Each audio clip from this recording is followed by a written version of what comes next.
नमस्कार. Share market Marathi या YouTube चॅनलवर आपल्या सर्वांचं हार्दिक स्वागत. आजच्या व्हिडिओमध्ये आपण मंगळवार दिनांक 28 जुलै 2026 साठीचं इंडेक्सचं विश्लेषण करणार आहोत. या विश्लेषणाला सुरुवात करण्यापूर्वी मला तुम्हाला शेअर मार्केट मराठीच्या ॲप विषयी थोडक्यात माहिती सांगायची आहे. शेअर मार्केट मराठीचं ॲप आता अँड्रॉइड आणि iOS अशा दोन्ही प्लॅटफॉर्मवर उपलब्ध आहे. हे ॲप तुम्ही तुमच्या मोबाईलमध्ये डाउनलोड करून इन्स्टॉल केलंय का? जर केलं नसेल तर आजच करायचं कारण असं आहे की शेअर मार्केट मराठीच्या सर्व सर्व्हिसेस आता ॲपच्या माध्यमातून उपलब्ध करून देण्यात आलेले आहेत.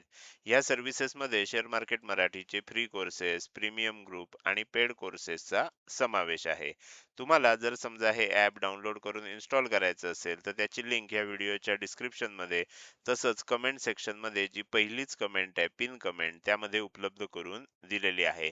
तुम्ही ह्या दोनपैकी कोणत्याही एका ठिकाणी जाऊन दिलेल्या लिंकवर क्लिक करून हे ॲप डाउनलोड करून इन्स्टॉल करू शकता. हे झालं शेअर मार्केट मराठीच्या ॲप विषयी. आता आपण आपल्या मूळ विषयाकडे परत येऊया आणि आज सोमवारी इंडेक्समध्ये कशा प्रकारे मूव्हमेंट झाली आणि उद्या मंगळवारी कशा प्रकारे होऊ शकते याचं विश्लेषण करण्यासाठी डायरेक्टली जाऊया चार्टवर. आणि इथे मी निफ्टी 50चा 15 मिनिटाच्या टाइम फ्रेम मधला चार्ट ओपन केलेला आहे. आपण जे आजच्यासाठी काल विश्लेषण केलं होतं, त्यामध्ये मी तुम्हाला ह्या 3 लेव्हल सांगितल्या होत्या आणि ही 3 फायनल टार्गेट आहेत असं सांगितलं होतं. पहिली लेव्हल कुठली होती? 23,830 ची. दुसरी लेव्हल कुठली होती? 23,885 ची. तिसरी लेव्हल कुठली होती? 23,930 ची. आता ह्याच्यामध्ये एक महत्त्वाची गोष्ट आहे, की ही आपल्याला जरी काल सांगितलेलं असलं, तरी शुक्रवारीच मार्केट क्लोज होण्याच्याही आधीच शेवटी म्हणजे साधारण 2:30च्या आसपास किंवा त्याच्या आधीच मी ही सर्व टार्गेट्स आपले जे मेंबर्स आहेत त्यांना सांगितलेली होती. शुक्रवारीच सांगितलेली होती. आणि त्यानंतर आपण जेव्हा व्हिडिओ केला दैनंदिन मालिकेतला, तर त्याच्यामध्ये रविवारच्या ह्याच्यामध्ये सुद्धा मी तुम्हाला सांगितलं होतं, की सोमवारसाठी ही टार्गेट आपल्याकडे असणार आहेत. आता त्यानंतर काय झालं? त्यानंतर जर तुम्ही बघितलंत, तर गिफ्ट निफ्टी जे असतं, जे आपल्याला शनिवारी म्हणजे शुक्रवारी रात्री सुद्धा चालू असतं आणि त्यामुळे त्याच्यामध्ये आपण जर बघितलं की त्याच्यामध्ये खूप मोठं सेलिंग आलेलं होतं. तर काही सदस्यांनी मला प्रश्न विचारला, "सर तुम्ही तर वरची टार्गेट दिली आहेत आणि गिफ्ट निफ्टी तर खाली आहे." बरोबर. पण जर आज सकाळीचं ओपनिंग बघितलं गिफ्ट निफ्टीचं, तर तुमच्या लक्षात येईल की आज gift Nifty gap up open झालेलं होतं. त्यामुळे ही जी लेव्हल आलेली आहेत, ही काही मी फक्त टेक्निकल एनालिसिसनं काढलेले लेव्हल्स नाही आहेत. तर ह्या ॲस्ट्रो एनालिसिसनं काढलेल्या लेव्हल आहेत. तर त्यामुळे काय होतं, की 90 ते 95% ह्या लेव्हल ॲक्युरेट असण्याची शक्यता असते. बरोबर. माझा अजिबात असा दावा नाही, की 100% वेळेला हे ज्या आलेल्या लेव्हल्स असतात, ह्या ॲक्युरेटच असतात. बरोबर. पण 90 ते 95% म्हणजे आपण जेवढ्या ॲक्युरेटली ह्या लेव्हल देतो, इतक्या लेव्हल इतर कोणी देऊ शकत नाही. कारण ज्यांना हे ॲस्ट्रोचं एनालिसिस करता येत नाही, ते हे ह्या पद्धतीनं लेव्हल देऊ शकत नाहीत. तर त्यामुळे ह्या ज्या लेव्हल आलेल्या आहेत, ह्या त्या पद्धतीनं होत्या आणि आज गॅप अप ओपन होऊन आपली सगळी टार्गेट आली होती. मुद्दाम मी हे का सांगतोय? याचं कारण असं आहे, की कधी-कधी आपल्याला रात्री गिफ्ट निफ्टीच्या व्हॅल्यूज बघितल्या की भीती वाटते. पण दुसऱ्या दिवशी आपण इथे बघू शकतो की काय झालंय. बरोबर? तर अशा पद्धतीनं मार्केटमध्ये आपल्याला ह्या सर्व लेव्हल झाल्या. त्याच विश्लेषणामध्ये आणखीन एक गोष्ट सांगितली होती, की आता इथे कुठेतरी एम पॅटर्न बनू शकतो. बरोबर? कुठे बनेल माहीत नाही. आपण सांगतानाच काय सांगतो, की कुठेतरी आता बनणार. पहिलं हे टार्गेट आल्यानंतर आपल्याला सावध राहावं लागतं, की एम पॅटर्न बनू शकतो आणि एम पॅटर्न ह्या आसपास कुठेतरी ह्याच्या बनणार. कधी-कधी मी दाखवताना इथेही दाखवतो, की ह्याच्या वर जाऊन सुद्धा बनू शकतो. बरोबर? म्हणजे एक आणखीन महत्त्वाची गोष्ट आहे, की ही 3 टार्गेट जर मी शॉर्ट टर्म तेजीची फायनल टार्गेट म्हणून दिली आहेत, तर ह्याचा अर्थ अजिबात असा नाही, की किंमत ह्याच्या वर जाणारच नाही. असा अजिबात दावा नसतो. आपल्या सिस्टमनुसार आपण ही टार्गेट काढले आहेत. पण किंमत ह्याच्या वर सुद्धा जाऊ शकते. बरोबर? तर कुठपर्यंत कधीपर्यंत ही वर जाणार? तर त्याच्यासाठी पण मी एक सोल्युशन सांगतो, की तुम्ही चेक करत राहा, की एम पॅटर्न बनतोय का? आपल्याला 15 मिनिटं आता कसं होतं, की ॲस्ट्रोचं एनालिसिस जर तुम्हाला सांगितलं, तर तुम्हाला कदाचित ते समजणार नाही. त्यासाठी मग आपल्याला कोर्स करणं आवश्यक असतं. पण इतकं सगळं करण्यापेक्षा सोप्या पद्धतीनं तुम्ही काय करू शकता? तर सोप्या पद्धतीनं तुम्ही एम पॅटर्न समजून घेऊ शकता. जसं हे सगळं सेलिंग चालू होतं, त्यावेळेला मी सांगितलं होतं, की आता विशिष्ट हे झाल्यानंतर डब्ल्यू पॅटर्नची वाट बघा. तुम्ही इथे बघा बरोबर डब्ल्यू पॅटर्न बनला आणि मगच हे सगळं सेलिंग मगच ही सगळी तेजी चालू झालेली आहे. तर आता जोपर्यंत एम पॅटर्न बनणार नाही, तोपर्यंत मार्केटमध्ये सेलिंग येणार नाही आणि तेजी चालू राहणार, असा त्याचा अर्थ आहे. इथे काय झालं, गॅप अप ओपन झालं, तिसऱ्या टार्गेटलाच बरोबर ओपन झालं आणि त्यानंतर थोडंसं वर गेलं, खाली आलं, परत खाली आलं. आता इथे खाली आल्यानंतर परत वर जाताना इथनं खाली यायला लागलं, तेव्हा आपल्याला एक शक्यता वाटायला लागते, की अरे एम पॅटर्न बनू शकतोय का? पण काय झालं, परत वर जाताना हा जो हाय बनलेला होता, तो हाय इथे मोडला, त्याच्या वर गेलं. म्हणजे आपल्याला कसं असतं, की पहिला एम पॅटर्नचा जो टॉप आहे, तो वर पाहिजे, दुसरा आहे तो खाली पाहिजे. म्हणजे हा हायर पाहिजे आणि हा लोअर पाहिजे. जर हे खाली आलं आणि नंतर इथून वर जाताना हा हाय ब्रेक झाला, मग काय झालं, की इकडून मागे आता एम पॅटर्नची प्राइस ॲक्शन होणार नाही. इथून पुढंच वाट बघायला लागणार. मग आता इथून पुढं झालं, वर गेलो, खाली आलं, परत वर जाताना हाय ब्रेक झाला. परत खाली आलं, वर जाताना हाय ब्रेक झाला. म्हणजे प्रत्येक वेळेला काय झालं, हायर हाय आणि हायर लो बनत चालले. त्यामुळे इथे कुठेही एम पॅटर्न बनण्याची शक्यताच नाहीये. शक्यता निर्माणच झाली नाही आणि त्यामुळे किंमत वर चालली आहे. कधीपर्यंत जाऊ शकते? जोपर्यंत एम पॅटर्न बनणार नाही तोपर्यंत जाऊ शकते. त्यामुळे हे आता आपल्याला आज ह्या पद्धतीनं मूव्हमेंट बघायला मिळाली. तर ह्या वेळेला काय होतं, आजच्या दिवसात आपण जर बघितलं तर डायरेक्ट आपल्याला कुठलाच ट्रेड मिळाला नाही. जर आपण हा कंटिन्यू केला असेल तर त्याची टार्गेट हिट झाली. आपण तिथनं प्रॉफिट बुकिंग केलं. पण आजच्या दिवसात नव्यानं ट्रेड आपल्याला मिळाला नाही. तो कदाचित काय होऊ शकतो, उद्या मिळू शकतो आणि उद्या एक्सपायरी पण आहे. एक्सपायरी असल्यामुळे त्याचा इफेक्ट आपल्याला बघायला मिळू शकतो आणि त्या व्हॉलॅटिलिटीमध्ये आपल्याला ही गोष्ट एक चांगले ट्रेड्स काही मिळू शकतात. आता त्याचं विश्लेषण असं आहे, मी तुम्हाला आणखीन एक गोष्ट सांगितली होती, की हे खूप मोठं सेलिंग झालंय मागच्या आठवड्यात आणि आता आपल्याला जर खरोखर तेजी व्हायला पाहिजे असेल, तर आपल्याला काय झालं पाहिजे, मीडियम टर्ममध्ये ना एक मोठी तेजी व्हायला पाहिजे. मग ज्यावेळेला खाली येईल एम पॅटर्न बनून, ते जर पूर्ण खाली आलं नाही आणि हा जर लो तोडला नाही, बरोबर? तर हा लोचं एक महत्त्व सांगितलंय मी वीकली एनालिसिसमध्ये. वीकली एनालिसिसमध्ये 23,640 च्या ह्या लेव्हलचं महत्त्व सांगितलंय. ह्याच्या खाली जाता ह्याच्या खाली गेलं तर मग मात्र खूप मोठं सेलिंग होऊ शकतंय. आणि आता तुम्ही बघू शकता, की बऱ्यापैकी वर आलोय. इथून पुन्हा जेव्हा खाली येईल, एकदा प्रॉफिट बुकिंग येईल, त्यावेळेला जर हे पूर्ण खाली नाही आलं, इथेच कुठपर्यंत तरी आलं आणि जर पुन्हा इथे डब्ल्यू पॅटर्न बनून वर जायला लागलं, तर मग काय होईल, हा मोठ्या टाइम फ्रेमवर एक डब्ल्यू पॅटर्न तयार होईल असा आणि त्या डब्ल्यू पॅटर्नमुळे मग खूप चांगली तेजी तयार होईल. ही जी तेजी होतीये, ही जेवढी मोठी होईल ती चांगली आहे. पण त्यानंतर एकदा प्रॉफिट बुकिंग होणार आहे आणि ते प्रॉफिट बुकिंग झाल्यानंतर मग जी काही तेजी होणार, जर असं मी म्हणतोय असंच्या असं सगळी प्राइस ॲक्शन झाली तर सांगतोय. जर काही बदल असेल तर आपण ते बघू. पण आत्ता आपल्याला असं वाटतंय, की अशा प्रकारची प्राइस ॲक्शन बनू शकते. अर्थात हे अंदाज आहेत. ह्याच्यासाठी अजून ॲस्ट्रोलॉजिकल विश्लेषण मी तुम्हाला सांगत नाहीये. तर ते आपण हळू जसं येईल तसं बघणार आहोत. पण आता एक गोष्ट लक्षात ठेवा, की उद्या जर W pattern sorry M pattern कुठेही बनला, तर आपल्याला काय होऊ शकतं, एकदा प्रॉफिट बुकिंग येऊ शकतं. एवढं आपल्याला आता लक्षात ठेवायचं आहे. तर माझ्या मते तुम्हाला विश्लेषण उद्यासाठीचं लक्षात आलं असेल. एकूणच इथून पुढच्यासाठीचं विश्लेषण लक्षात आलं असेल. आपण रोज ह्या गोष्टी रिवाईज करणार आहे, लक्षात ठेवणार आहे. कारण सगळेच सदस्य सगळेच व्हिडिओ पूर्ण बघत नाहीत.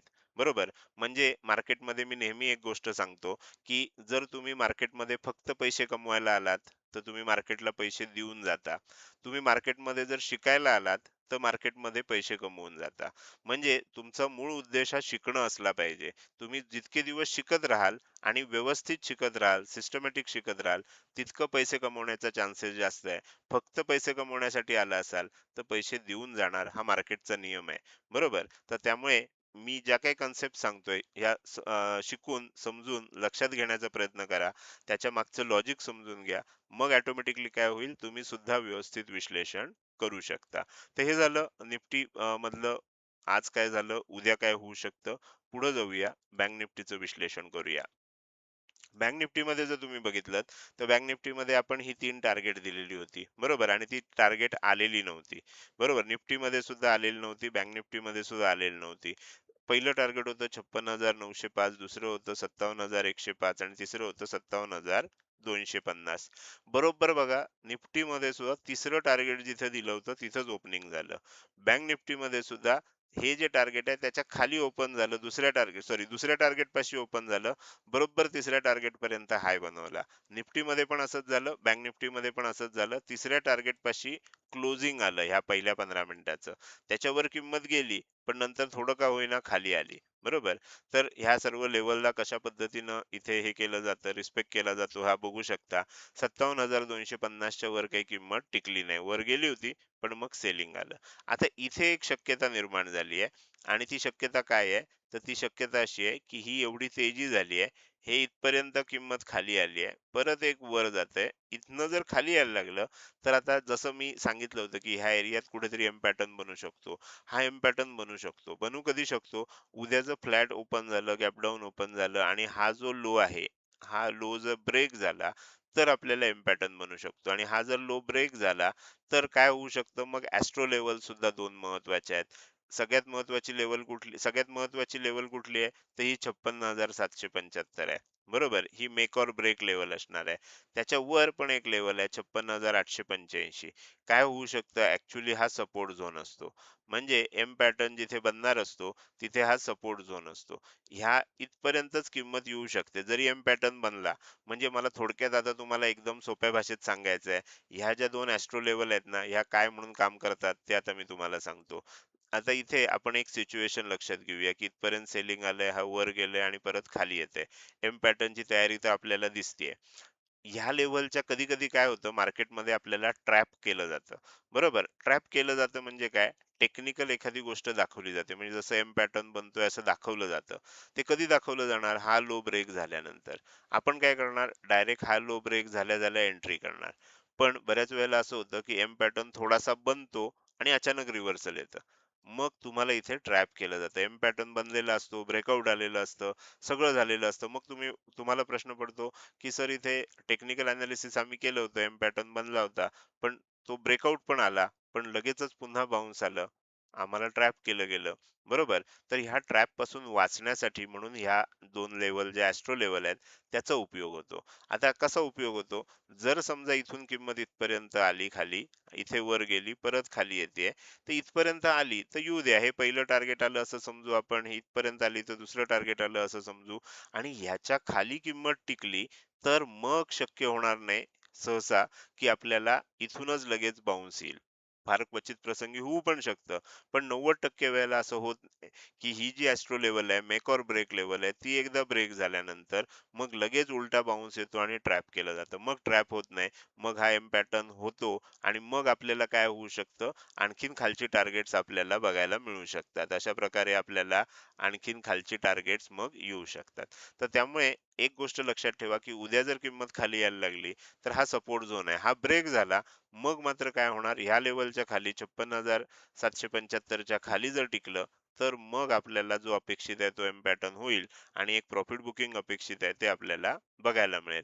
पण उद्या जर काय झालं, फ्लॅट किंवा गॅप अप ओपन झालं आणि वर जायला लागली किंमत आणि हा हाय जर ब्रेक झाला, तर मग आपण आत्ता जे केलेलं आजचं विश्लेषण आहे, हे काही उद्या असंच्या असं होणार नाही. मग आपल्याला वाट बघावी लागेल, परत वर जाईल, खाली येईल, वर जाईल आणि मग इथे कुठेतरी जाऊन एम पॅटर्न बनेल. ते जेव्हा होईल तेव्हा बघावं लागेल.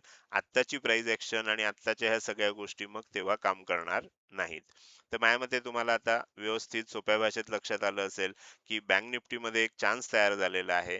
हा चान्स जर खरोखर वर्कआउट झाला, तर आपल्या त्यासाठीच्या लेव्हल्स पण मी इथे तुम्हाला दिलेले आहेत. उद्या लाईव्ह मार्केटमध्ये काय होतं, तुम्ही जर YouTube चॅनलची मेंबरशिप घेतली, तर तुम्हाला त्यामध्ये सुद्धा सांगितलं जाईल, वेल इन ॲडव्हान्स सांगितलं जाईल, की काय होऊ शकतं.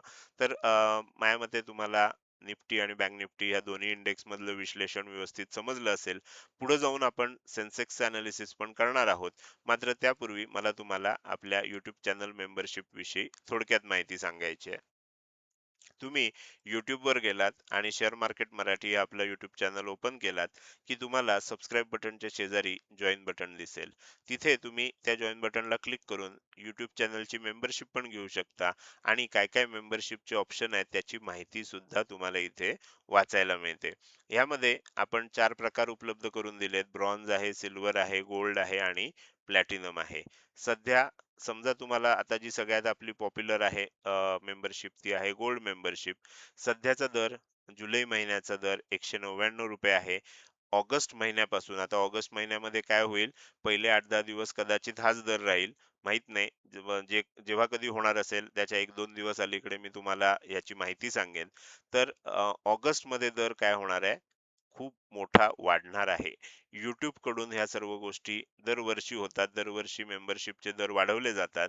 पण जुन्या सदस्यांना मात्र त्याचा फटका बसत नाही. याचं कारण असं आहे, की तुम्ही जर एकदा 199 ची मेंबरशिप घेतली आणि ती ब्रेक न होता हा शब्द अतिशय महत्त्वाचा आहे. जर ती कंटिन्यू चालू ठेवली, तर तुम्हाला ₹199 रेट कायम राहणार. जर समजा एखाद्या दिवशी त्याच्यामध्ये ब्रेक आला, म्हणजे काय असतं, रिन्यूअल असतं, 1 महिन्यासाठी असते. एकदा तुम्ही पेमेंट केलंत, ऑटो रिन्यूअलचा ऑप्शन ठेवलात आणि तो काही कारणामुळे फेल झाला. तुमच्या लक्षात दुसऱ्या दिवशी आलं, मग काही उपयोग नाही. मग तुम्हाला हा रेट लागेल. पण ऑटो रिन्यूअल जर व्यवस्थित होत राहिलं तुमचं 199चं, तर तुम्हाला ₹199 रेट राहील, असं YouTubeनं सांगितलेलं आहे. बरोबर? हे सर्व YouTube मॅनेज करतंय. मी तुम्हाला फक्त त्याची माहिती सांगतोय. पुढच्या महिन्यात काय होणार आहे, हे रेट लागू होणार आहेत. त्यामुळे ज्यांना मेंबरशिप घ्यायची असेल, ह्याच महिन्यात घ्या. पुढच्या महिन्याची वाट बघू नका. कारण ते कधीही लागू शकतील आणि एकदा लागले, की मग मागच्या दरानं त्यात आपण मेंबरशिप नाही घेऊ शकत. ह्याच दरानं मग तुम्हाला मेंबरशिप घ्यावी लागेल.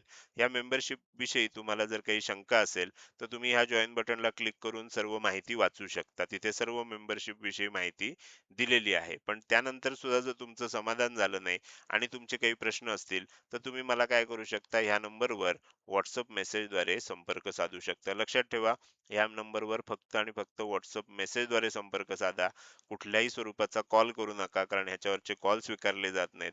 WhatsApp मेसेजला रिप्लाय दिले जातात. त्यामुळे तुमचे जे काही म्हणणं असेल, शंका असेल, ती तुम्ही इथे WhatsApp मेसेजद्वारे विचारू शकता.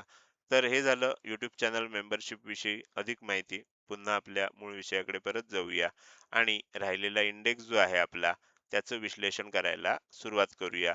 तर इथे मी सेन्सेक्सचा चार्ट ओपन केलेला आहे. सेन्सेक्समध्ये सुद्धा आपण 3 टार्गेट दिली होती. 76,255 हे पहिलं टार्गेट होतं. 76,455 हे दुसरं टार्गेट होतं. 76,590 हे तिसरं टार्गेट होतं.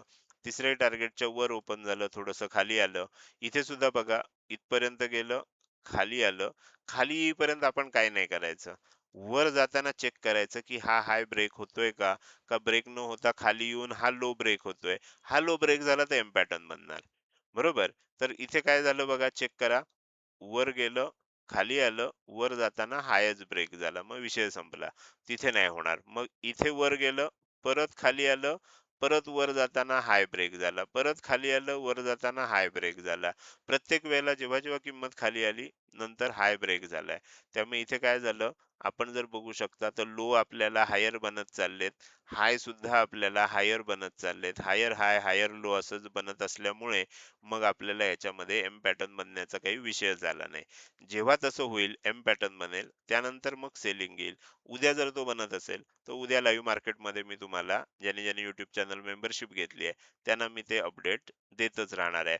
प्लॅटिनम मेंबरशिपनं फक्त कसं आहे, की निफ्टी बँक आणि सेन्सेक्सचं सुद्धा अनालिसिस दिलं जातंय.